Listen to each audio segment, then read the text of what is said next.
कहानी की शुरुआत में जून वो एक वीडियो गेम खेल रहा था। तभी कुछ अजीब हुआ। अचानक उसके लाइव स्ट्रीम चैट में सब लोग एक ही मैसेज स्पैम करने लगे, रन गेट आउट नाउ। पहले उसने सोचा ये उसके फैंस का कोई मजाक है, लेकिन फिर उसे नेशनल डिजास्टर एजेंसी से एक इमरजेंसी अलर्ट मिला और तभी उसे बाहर से एक धमाके की आवाज आई और लोगों की चीखें सुनाई दी।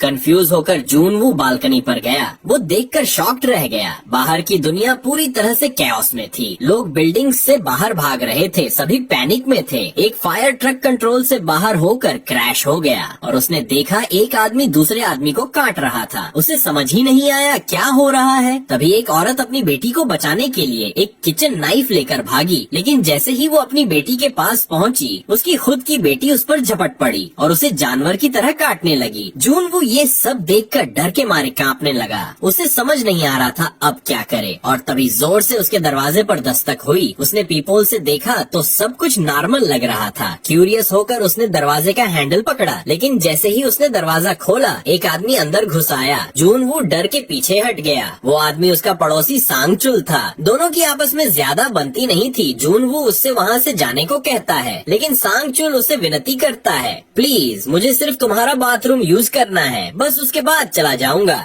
जून वू ने मजबूरी में हाँ कर दी और टीवी ऑन कर दिया। तभी उसे आखिरकार सच का पता चला। एक मिस्टीरियस वायरस शहर में फैल रहा था। जो लोग संक्रमित हो जाते वो ज़ॉम्बी जैसे मॉन्स्टर्स बन जाते थे और अगर किसी को काटा जाए तो वो भी संक्रमित हो जाता। जून वू पैनिक में आ गया। उसे याद आया कि सांग चुल के कपड़ों पर खून था।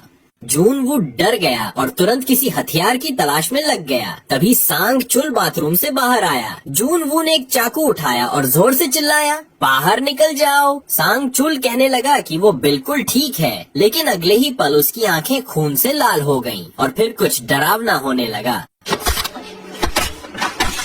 सांग चुल गुस्से में जून वू की तरफ दौड़ा, लेकिन जून वू ने अपनी पूरी ताकत से उसे धक्का दिया और उसे अपार्टमेंट से बाहर कर दिया। जैसे ही उसने दरवाजा बंद किया, वो अभी सांस भी नहीं ले पाया था कि एक और बड़ी मुसीबत सामने आ गई। उसके शोर मचाने की वजह से और भी खतरनाक मुसीबत आने वाली थी। बाहर सांग चुल को एक और बड़े ज़ॉम्बी ने खत्म कर दिया। ये सब देखकर जून वू की हालत खराब हो गई, तो जून वू ने तुरंत फ्रिज को खींचकर दरवाजे के सामने लगा दिया ताकि वो और ज्यादा सुरक्षित हो जाए।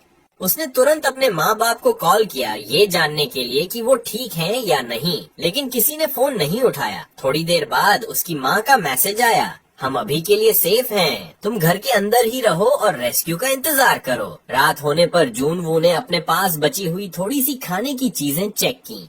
पहले उसने खाने को 7 हिस्सों में बांटा, लेकिन थोड़ा सोचने के बाद उसने उसे 9 हिस्सों में बांट दिया। अब कोई नहीं कह सकता था कि ये सब कितने दिन चलेगा। अगले दिन उसने इंटरनेट पर कुछ लोगों के वीडियो देखे जो मदद के लिए बुरी तरह तड़प रहे थे। उनसे प्रेरित होकर जून वू ने भी अपनी एक वीडियो रिकॉर्ड की, एक गुहार, ताकि शायद कोई उसकी मदद करे। लेकिन जल्द ही उसकी उम्मीद टूट गई। उसने देखा कुछ लोग तो अपनी बेबसी का लाइव स्ट्रीम तक कर रहे थे। अगर कोई मदद करने वाला होता तो शायद अब तक कुछ कर चुका होता। तभी जून वू की नजर अपने ड्रोन पर पड़ी और उसके दिमाग में एक जबरदस्त आइडिया आया। जून वू ने अपना फोन ड्रोन के साथ बांध दिया और उसे बाहर भेज दिया ताकि वो देख सके कि बाहर क्या हो रहा है। लेकिन जो उसने ड्रोन के कैमरे में देखा वो सच में बेहद भयानक था। पूरा मोहल्ला अब एक ज़ॉम्बी का खेल का मैदान बन चुका था। एक भी जिंदा इंसान नजर नहीं आ रहा था। उम्मीद टूट चुकी थी। जून वू ने सोचा कि ध्यान भटकाने के लिए वीडियो गेम ही खेल लेता है, लेकिन जैसे ही उसने गेम शुरू किया तुरंत सर्वर से डिस्कनेक्ट हो गया। आगे बढ़ने से पहले दोस्तों आपसे एक छोटी सी गुजारिश है, कृपया चैनल को सब्सक्राइब जरूर करें क्योंकि हमें जल्द से जल्द 1000 सब्सक्राइबर पूरे करने हैं। आपका एक सब्सक्राइब हमारे लिए बहुत मायने रखता है। शायद ज़ॉम्बीज़ ने इंटरनेट का सिस्टम भी बर्बाद करना शुरू कर दिया था। जब गेम भी नहीं चला तो उसने फैसला किया कि कुछ देर सो जाता है। लेकिन रात करीब 2:30 उसकी नींद अचानक अजीब सी आवाजों से खुल गई जो नीचे से आ रही थी। उत्सुकता और थोड़ी चिंता के साथ जून वू ने देखा कि नीचे क्या हो रहा है, लेकिन जैसे ही उसने बाहर झांका एक गोली उसके सिर के पास से गुजर गई।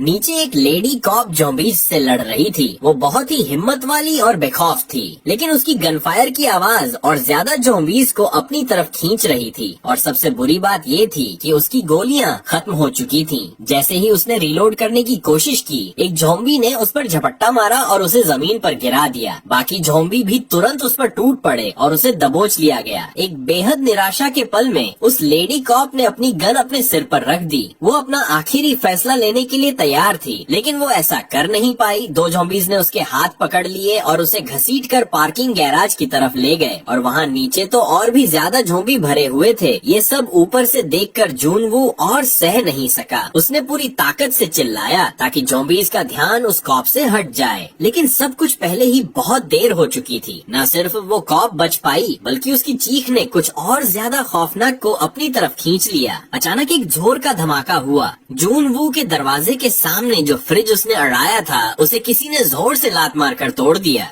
वो बड़ा ज़ॉम्बी, वही जिसने उसके पड़ोसी सांग चुल को घसीट कर ले गया था, अब सीधा जूनवू की तरफ बढ़ रहा था। डर के मारे जूनवू ने फ्रिज को वापस दरवाजे के सामने धकेलने की कोशिश की, लेकिन उस मॉन्स्टर के सामने उसकी एक नहीं चल रही थी। जैसे ही वो क्रिएचर दरवाजा तोड़ने वाला था, जूनवू के दिमाग में एक आइडिया आया। ये ज़ॉम्बी आजकल के बच्चों की तरह स्मार्ट नहीं है। जैसे ही ज़ॉम्बी उसकी तरफ बढ़ा तो वो तुरंत बालकनी से नीचे लटक गया और ज़ॉम्बी सीधा हाई राइज बिल्डिंग से नीचे गिर गया। जूनवू ने मुश्किल से अपना बैलेंस बनाए रखा और किसी तरह बच गया, लेकिन जैसे ही उसने नीचे देखा, उसका दिल टूट गया। वो बहादुर लेडी पुलिस ऑफिसर अब ज़ॉम्बी बन चुकी थी। इस सब के बाद जूनवू ने दरवाजा और भी मजबूती से बंद कर दिया। फिर उसने सब कुछ छोड़ दिया। उसने अपने पापा की पुरानी वाइन पीनी शुरू कर दी। भूख लगती तो इंस्टेंट नूडल्स खा लेता, थक जाता तो सो जाता, और जब दिल टूटता तो चुपके से रो लेता। लेकिन ये सुकून भरा दर्द भी ज्यादा देर तक नहीं टिक पाया। जल्दी ही उसके पास खाना भी खत्म हो गया। जब लग रहा था कि अब सब कुछ खत्म हो चुका है, तभी एक चमत्कार हुआ। उसे उसकी मम्मी का एक वॉइस मैसेज मिला। इन सिग्नल बहुत कमजोर था, जितनी कोशिश कर ले मैसेज प्ले नहीं हो रहा था। इसलिए उसने एक बड़ा जोखिम उठाया। वो खिड़की के बाहर चढ़ गया ताकि बेहतर सिग्नल मिल सके। आखिरकार सिग्नल मिल गया, लेकिन जो उसने सुना, उसने उसका दिल टुकड़े टुकड़े कर दिया। उसके मम्मी पापा ज़ॉम्बीज के हाथों अटैक हो रहे थे। सिर्फ उनकी चीखें सुनाई दी। जूनवू पूरी तरह से टूट चुका था। माँ बाप की मौत का गम उसके भीतर एक साथ फट पड़ा। अब उसका जीने का भी मन नहीं था, लेकिन चुपचाप हार मान लेने के बजाय उसने सोचा कि अब सब कुछ बाहर निकालना पड़ेगा। उसने फ्रंट डोर खोला और पहले ज़ॉम्बी पर अपना बैट लेकर टूट पड़ा। जानबूझकर जोर जोर से आवाज की ताकि और ज़ॉम्बीज आकर्षित हो जाएं। जब कोई जवाब नहीं आया तो जूनवू ने हिम्मत जुटाकर बाहर कदम रखा, लेकिन जैसे ही उसने पहला कदम रखा, एक बहुत बड़ी ज़ॉम्बी की लहर उसकी तरफ दौड़ती हुई आई। वह हमला करने के लिए तैयार तो था, लेकिन अंदर से बहुत डरा हुआ था। वह पागलों की तरह दौड़ पड़ा, लेकिन सामने का रास्ता भी ज़ॉम्बियों से भरा हुआ था। जल्दी से उसने लिफ्ट का बटन दबाया, लेकिन अगले ही पल एक और बड़ा ज़ॉम्बी झुंड उसकी ओर बढ़ने लगा। जूनवू तुरंत एक कचरे के डिब्बे के पीछे छिप गया और बड़ी मुश्किल से बच पाया। जब ज़ॉम्बी थोड़े दूर चले गए तो वह तेजी से वापस अपने घर की तरफ भागा, लेकिन तभी उसने अपने पीछे कोई आवाज सुनी। किस्मत से वह ज़ॉम्बी अंधा था, इसलिए जूनवू को देख नहीं पाया। जूनवू ने तुरंत मौका पकड़ा, अपने फ्लैट में घुस गया और जोर से दरवाजा बंद कर दिया। ज़ॉम्बी आवाज से आकर्षित हो गए। हैरानी की बात यह थी कि कुछ ज़ॉम्बी को अब भी अपनी इंसानी जिंदगी की कुछ धुंधली यादें थीं। वे दरवाजा खोलने की कोशिश भी करने लगे, लेकिन कुछ देर कोशिश करने के बाद थक कर चले गए। उस रात जब जूनवू ने अपना बदला ले लिया था, उसने एक अंतिम वीडियो रिकॉर्ड किया। वह दुनिया को अलविदा कहने के लिए तैयार था, लेकिन जैसे ही उसने हमेशा के लिए अपनी सांसें बंद करने की कोशिश की,